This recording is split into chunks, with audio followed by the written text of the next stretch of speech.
Hi friends, இன்றைக்கி பாப்பாவுக்கு first day school lunch செய்ய வந்துட்டேன். ஃபஸ்ட்டு சிவப்பு தட்டைப்பயிரை ஸ்நாக்ஸுக்கு அவிச்சிடலாம். ஃபஸ்ட்டு அந்த வேலையை முடிச்சிட்டா எல்லா வேலையும் முடிஞ்ச மாதிரி இருக்கும். ஃபஸ்ட்டு குக்கரில் போட்டுட்டு அதுக்கப்புறம் எனக்கு நான் டீ போட்டுட்டேன் பக்கத்தில். அதுக்கப்புறம் வெஜிடபிள் ரைஸுக்கு நம்ம எல்லாத்தையும் கட் பண்ணி வச்சுக்கலாம். எல்லாத்தையும் கட் பண்ணி எடுத்து வச்சாச்சு. அவங்க ஏற்கனவே கேட்டுட்டாங்க நேற்றே வெஜ்ஜு பிரியாணி எனக்கு வேணும்னு சொல்லிவிட்டு, அதனால் அரிசியிலேருந்து மீன் மக்கர்லேருந்து எல்லாத்தையும் ஊற வச்சு தயாராக எடுத்து வச்சுக்கிட்டேன். இந்த மாதிரி எடுத்து வச்சுக்கிட்டா நம்மளுக்கு டிஸ்டர்ப் இல்லாமல் பட்டு பட்டுன்னு செஞ்சு முடிச்சிடலாம். இப்போ குக்கரை வச்சு எண்ணெயை ஊற்றி எண்ணெய் நல்லா ஹீட் ஆன உடனே நம்ம எடுத்து வச்சுருக்க பட்டையை சேர்த்து நல்லா வதக்கிக்க வேண்டியதான். அதுக்கப்புறம் வெங்காயத்தை கொட்டி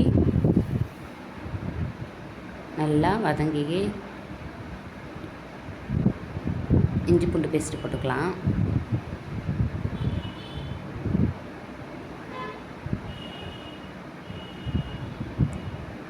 கருவேப்பிலை சேர்த்துக்கலாம். கொத்தமல்லி இல்லை, கருவேப்பிலை மட்டும்தான் இருந்துச்சு. தக்காளி சேர்த்துட்டு நம்ம தக்காளி வதங்கிறதுக்கு நம்ம மஞ்சள்தூள் சேர்த்துக்கலாம். தக்காளியும் வெங்காயமும் வதங்கிறதுக்கு மஞ்சள்தூள் சேர்த்துக்கலாம். அதுக்கப்புறம் காய் நம்ம சேர்த்துடலாம். பீன்ஸு கேரட் ரெண்டுத்தையும் போட்டு நல்லா வதக்கி விட்டுக்கலாம். நல்லா வதங்கினா தான் நம்மளுக்கு டேஸ்ட்டு சூப்பராக வரும். அதுக்கப்புறம் மீன் மக்கரையும் சேர்த்துக்கலாம். சின்ன பசங்களுக்குன்றதுனால காரம் அதிகமாக சேர்க்க மாட்டேன். அதேமாரி காய் வந்து ரொம்ப சின்ன சின்னதாக கட் பண்ணுவேன். அதுக்கப்புறம் தயிர் சேர்த்துக்கலாம் நம்ம. அதுக்கப்புறம் கரம் மசாலா, அதுக்கப்புறம் வீட்டு மிளகாத்தூள் மட்டும்தான் சேர்த்தேன், வேறு எதுவும் சேர்க்கலை. வாசனைக்காக கரம் மசாலா சேர்த்துட்டு வீட்டு மிளகாத்தூள் 2 டீஸ்பூன் சேர்த்தேன். அதுக்கப்புறம் தேவையான அளவு உப்பு சேர்த்து நல்லா கிண்டி விட்டுட்டு நல்லா கொதிக்குது பாருங்கள். நல்லா மசாலாலாம் வெஜிடபிள் காயில் ஃபுல்லாக படுற அளவுக்கு நல்லா கிண்டி விட்டுடலாம். அதுக்கப்புறம் தேவையான அளவு தண்ணி ஊற்றி, நான் 1 டம்ளர் தான் எடுத்திருந்தேன் அரிசி, 2 டம்ளர் தண்ணி ஊற்றிட்டேன். அதுக்கப்புறம் அரிசியை போட்டுக்கலாம். அரிசியை போட்டுட்டு ஒரு தடவை உப்பு காரம் எல்லாம் கரெக்டாக இருக்கான்னு செக் பண்ணிவிட்டு நம்ம அதுக்கப்புறம் மூடி வச்சிடலாம். மூடி 3 விசில் விட்டால் சாப்பாடு ரெடி ஆயிரும். அவங்க கேட்டாங்கன்னு சொல்லிவிட்டு இன்றைக்கி வெஜிடபிள் ரைஸ் நான் செஞ்சுட்டேன். ஈஸியாகவும் முடிஞ்சிருச்சு. அவங்க விரும்பியும் காலையிலே நல்லா சாப்பிட்டாங்க. எப்பயும் அவங்க கேட்குறது செஞ்சு தர மாட்டேன். எப்படி அவங்களுக்கு கேட்குறதும் செஞ்சு தருவேன், எனக்கு பிடிச்ச மாதிரியும் செய்வேன் எப்பயும். அதுக்கப்புறம் ஆனியன் ரைத்தா செஞ்சுக்கலாம். காய் கட் பண்ண பார்த்தே வெங்காயமும் கட் பண்ணி வச்சுட்டேன். அதில் தயிர் ஊற்றி உப்பு போட்டு ரெடி பண்ணி வச்சுட்டேன். அவங்களுக்கு மட்டும்தான். பாருங்கள், பிரியாணி ரெடி ஆகிடுச்சி. வெஜ்ஜி பிரியாணி சூப்பராக வந்துருந்துச்சு. எனக்கு நல்லாவே சமைக்க தெரியும். ஆக்ஷன்லாம் போட மாட்டேன் எப்பயுமே வீடியோக்காக. எனக்கு தெரிஞ்சதை நான் எப்பயுமே சமைப்பேன்.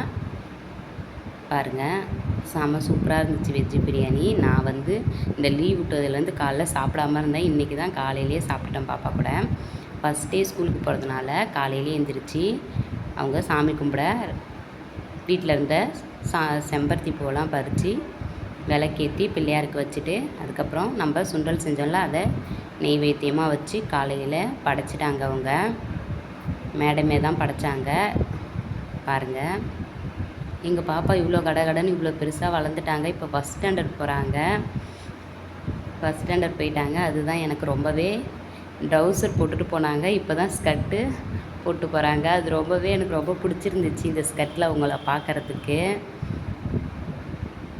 சாமி கும்பிட்றாங்க. இன்னொன்று வத்திலாம் காமிக்க தெரியல, நான் பொறுமையாக காமிக்கணும் பாப்பான்னு சொல்லி கொடுத்தேன். அதுக்கப்புறம் அவங்களுக்கு லஞ்சு பேக் பண்ண வந்தாச்சு. நான் வந்து சாப்பாடெலாம் செஞ்சு வச்சுட்டு தான் அவங்கள எழுப்பினேன். கரெக்டாக அவங்கள ஒரு 7 மணிக்கு எழுப்பினேன். நான் வந்து சீக்கிரமாகவே சாப்பாடெலாம் 7 மணிக்குள்ளேயே செஞ்சு முடிச்சிட்டேன். அதுக்கப்புறம் அவங்கள ஃப்ரெஷ்ஷப் ஆக்கி வச்சுட்டு அவங்க படைச்சிட்டு கிடச்சிட்டு தான் அதுக்கப்புறம் சாப்பாடு பேக் பண்ண வந்தேன். அவங்களுக்கு ஆனியன் ரைத்தானா ரொம்பவே பிடிக்கும்.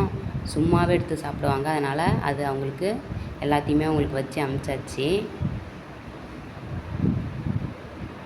நான் இந்த வாட்டி அவங்களுக்கு எதையுமே புதுசாக எந்த திங்ஸுமே வாங்கலை. லஞ்ச் பாக்ஸ்லேருந்து வாட்டர் பாட்டிலேருந்து எல்லாமே போன வருஷம் அவங்க யூஸ் பண்ணது தான்.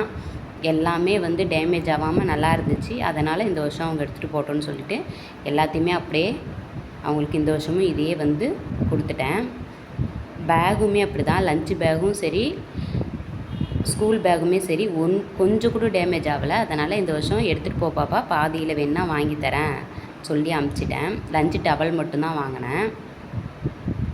ஏன்னா லஞ்சு டவல் வந்து எப்படியா இருந்தாலும் வீணாக போயிடுமா, அதனால் அதை மட்டும்தான் வாங்கியிருந்தேன். லஞ்சு அவங்களுக்கு ரெடி பண்ணியாச்சு பாருங்கள். அதுக்கப்புறம் அவங்களுக்கு சாப்பாடு ஊட்டி விட்டுறலான்னு சொல்லிட்டு அவங்களுக்கு பாப்பா காலையில் எப்பயுமே சாப்பிட மாட்டாங்க. இந்த வாட்டி தான் சாப்பிட வச்சு அமுச்சு விட்டேன். ஃபஸ்ட் ஸ்டாண்டர்ட் போயிட்டாங்களா, அதனால் ஸ்கூலுக்கு கிளம்பிட்டாங்க. வேனும் வந்துருச்சு. இந்த வீடியோ உங்களுக்கு பிடிச்சிருந்தா லைக் பண்ணுங்கள், ஷேர் பண்ணுங்கள். பாய்.